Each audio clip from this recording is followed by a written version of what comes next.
Greg of Best Choice Trailers. Today we're going to take a walk around the Lamar TD14. It's a 16-foot plus 4-foot stationary, 14,000-pound gravity tilt equipment trailer.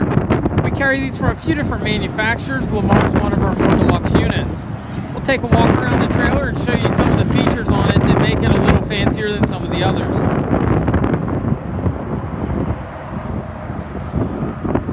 So this particular unit's 16 foot on the flat, 4 foot up front on the tilt section.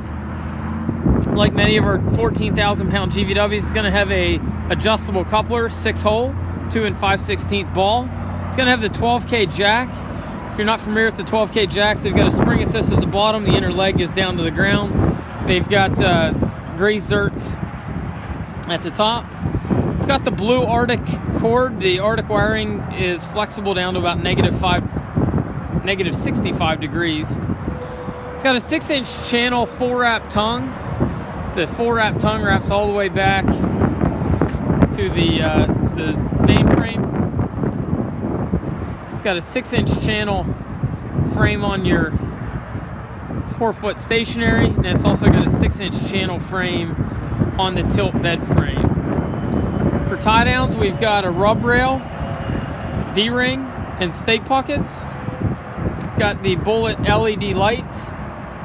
Lamar does standard pinstriping up front in the bulkhead. We've got a 2 3/8 inch pipe. Trailer is powder coated. They do a double broke equipment fender.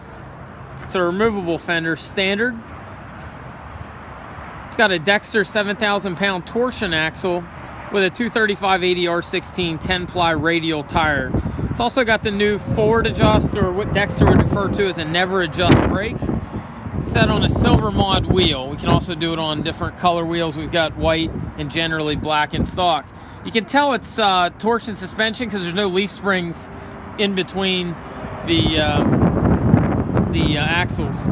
Also, one nice thing we like on their equipment fenders, they put a prop in the middle, so even though it's a removable fender, it's still a strong fender. Removal makes it nice if you want to load something from the side, pallet or something, you can. Also, if you got something low profile, you can take the fender off. Also, in the event you were to damage it, having the removable fender makes it easy for replacement. It's got a standard 2x8 pressure treated wood floor. We'll show you the underside. The 2 cylinders are basically, this unit's got a stop valve. I'll show you what that is in a second, but that would simply prevent the cylinder from coming down when not in use. Underneath, we've got 16-inch on center structural channel cross members. There's a shot of your torsion axles going across. If you're not familiar with torsion, the suspension's contained within the axle tube. It's got 4 rubber cords and then a center metal shaft. Torsion arm is going to be a good bit different than spring suspension. Basically, you've got a independent suspension rubber ride at each wheel. Basically, if this wheel were to get down in a pothole, the other side's not going to feel it like it would on a spring. Torsion's mounted direct to the frame, much different than spring. These would act as a structural cross member. Torsion does not balance weight quite as well as spring, so in guys that are going to be real close to the legal payload of the trailer, sometimes we may recommend a spring suspension. In terms of ride quality though, torsion's going to be a superior ride.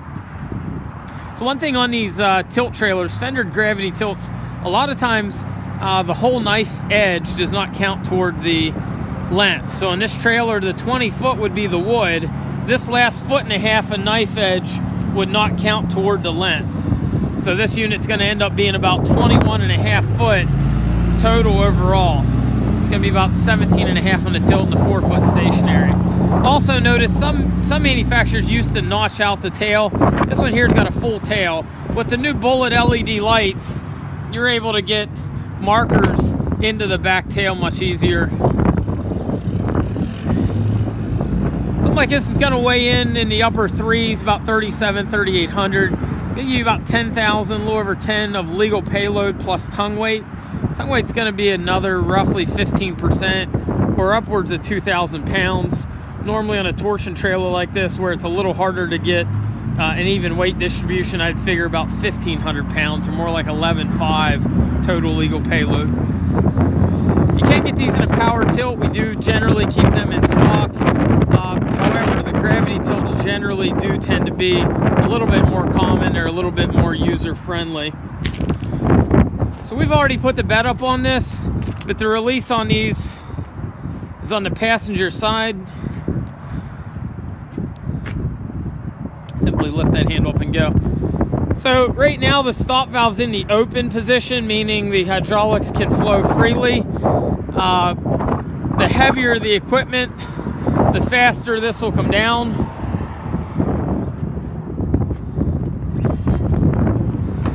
Being a cold day and not near a machine's weight, took a little bit for this to come down. So you would simply latch the handle here and it would keep it stationary. And that said, I'm going to pull it back up, and if I simply turn the handle, it'll lock it, and it will prevent the fluid from being transferred to the other side of the cylinder, and now it won't let it go down. So this would be ideal if you had a long bed truck and you wanted to try and load up. You could lock the cylinder out and keep it from coming down prematurely. So again, you can't get this in a power tilt. Generally, if you go a power tilt, you can get a full deck tilt. Otherwise, a gravity is going to be split. Anything over a 16-foot deck would be a split deck tilt. So if it were 18, it's going to be a 16 plus 2 and so forth. So again, power, you can get a full deck tilt. The stop valves are nice if you want to load something with a longer wheelbase. You can load 2 pieces of machinery on a stop valve piece. However, you may have trouble getting it off depending on what the equipment is. So if you're trying to get 2 pieces of equipment on and off, a power would be the way to go. If you're just hauling 1 piece of equipment or 1 piece of equipment and attachment, these gravity tilts are a great way to go. Very simple to use. Now, that said, some of our other tilts are a little bit lower than these. Lamar's not a super low profile. We have some other ones that sit lower to the ground. Some guys prefer to be just a touch higher. Some guys want that super low profile. These generally come with a channel frame with the wood at the top. The super low pros sometimes still have a channel frame. Sometimes they'll have an angle frame with the wood at the bottom, and then there'll be a pan frame, or there'll be an edge there. Some guys don't like the edge for forking on and off different things. It also would limit you from overhanging past the deck. Now, one thing we like about these Lamars, the fenders are removable, so you could get something a little wider up front past. And then also you'll notice the fenders tilt with the deck. So these are going to get roughly an 82 to 83 inch between the fender and the whole deck tilts. The fenders aren't stationary. So again, a couple nice features about how they've designed this particular unit. If you have any questions about this or any of our other trailers, give us a ring, 717-220-4220, or visit us on the web at